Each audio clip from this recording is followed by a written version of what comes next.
Bien, continuamos nuestra conversación con el amigo pastor Víctor Medina.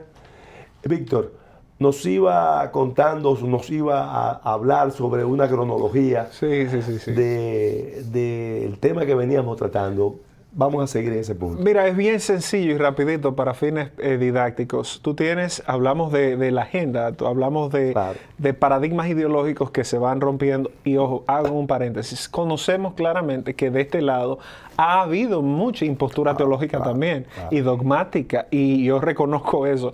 De hecho, voy a hacer una serie en este mes, en octubre, sobre las luces y las sombras de la Reforma Protestante que históricamente cobraron cerca de 13 millones de vidas. Claro. O sea, pero bueno, eso es otro programa que podemos hacer. Volviendo a la cronología, tú tienes ahí, yo me autoinvito así, porque así. No, pero se va de orden, va de orden. Bueno, mira, la cronología es bien sencilla. Porque es importante lo que tú dices, porque en cierta forma, con eso que tú reconoces, está diciendo que no es, que no se piensa que todo lo que uno quiere decir o que uno cree ha sido bueno. No, O sea, totalmente. han habido acciones malas. Malísimas. O sea, han habido acciones dañinas.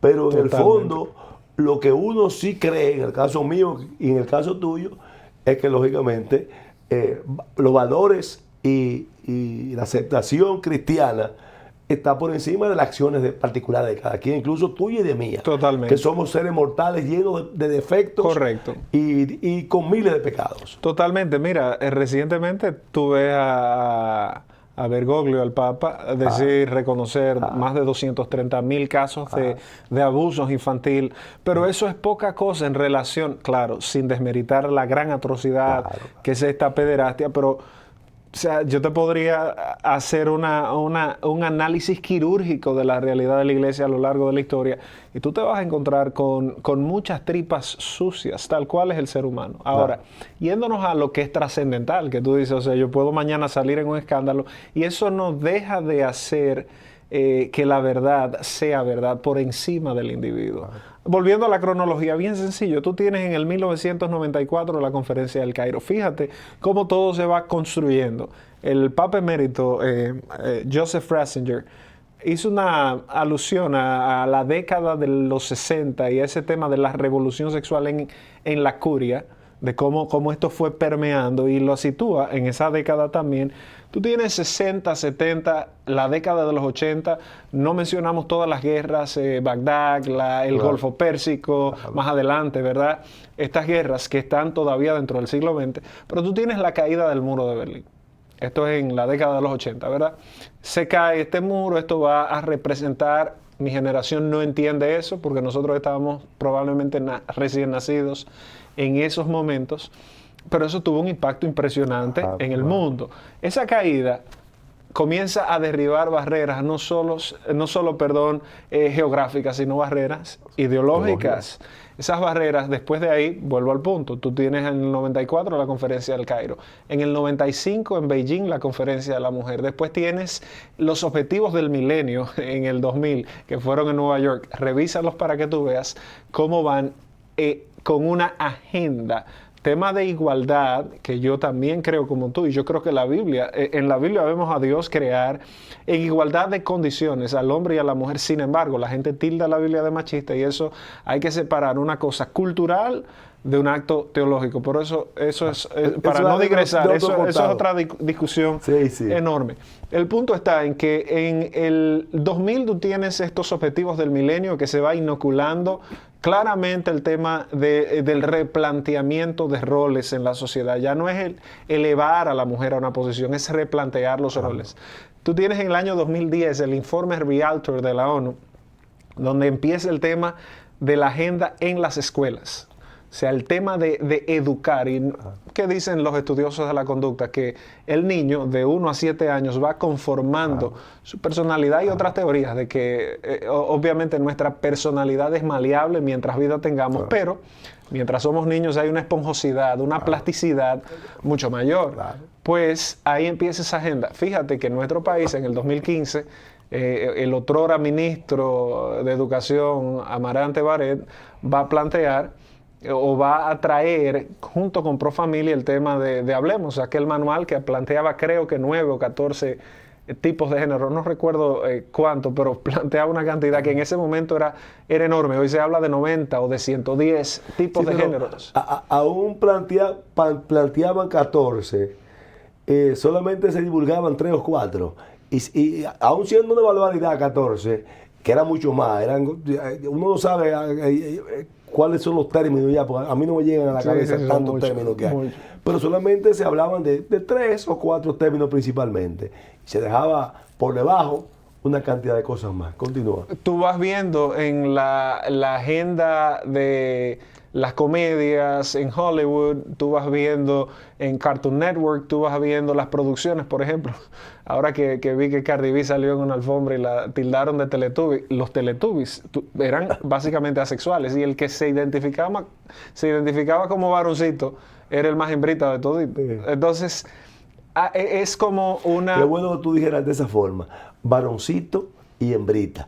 Porque quizás si tú hubieras dicho varón y hembrita, ahí inmediatamente te tildan. Ya me sacan después. Ahí te sacan. De machista, de discriminador. Pero bueno, el punto es que tú tienes en el Manual Psiquiátrico Diagnóstico, en el DSM-5, algo que se llama disforia de género, que está considerado como una patología. Exacto. Para concluir con la cronología, tú ves en nuestro país entonces, en el 2019, el tema de la orden departamental y el tema de la igualdad, y por ahí María se va, y ahí inicia y despierta todo un núcleo que une la Iglesia Católica, que une la Iglesia Protestante, en su gran mayoría, a básicamente protestar en contra de estas imposiciones ideológicas, porque es curioso que en la misma aula, oye bien, Harvard, Princeton, Yale, fueron universidades que se levantaron o se erigieron para formar pastores.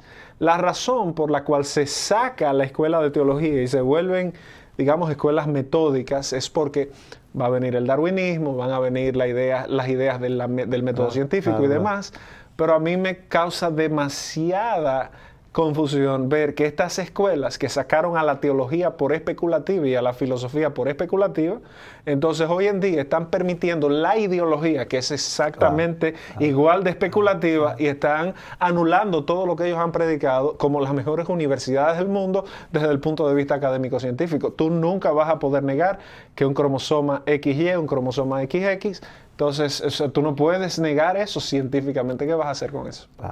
No solamente ese, Víctor.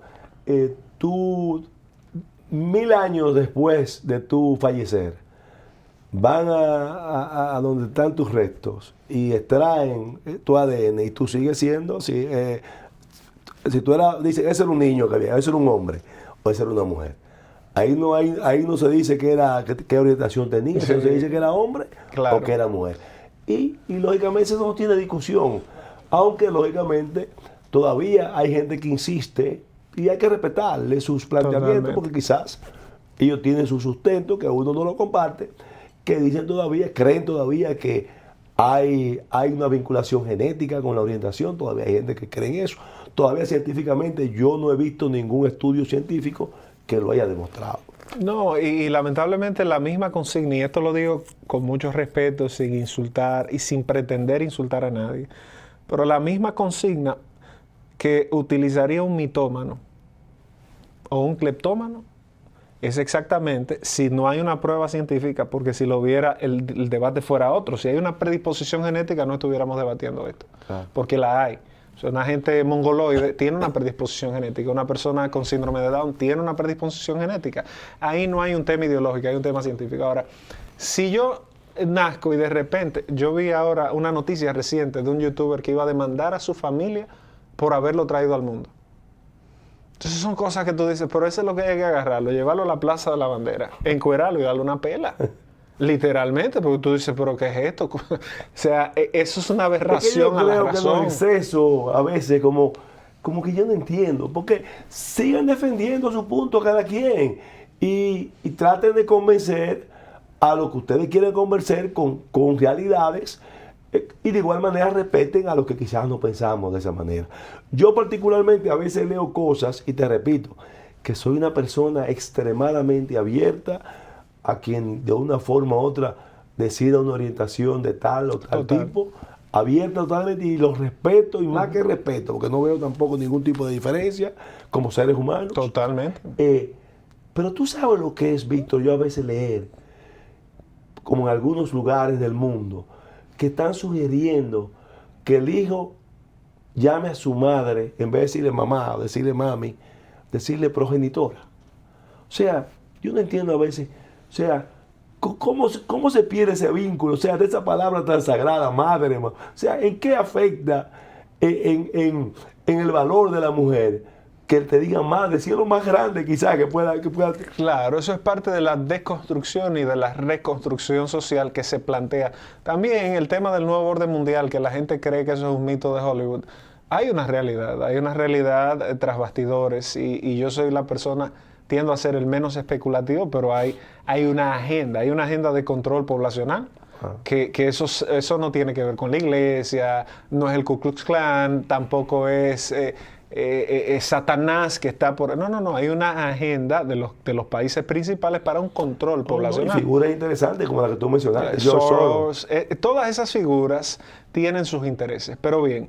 Para concluir con lo que te decía del cleptómano, del mitómano, si no hay una predisposición científica o genética, tú tienes una persona que ideológicamente tiene una conducta.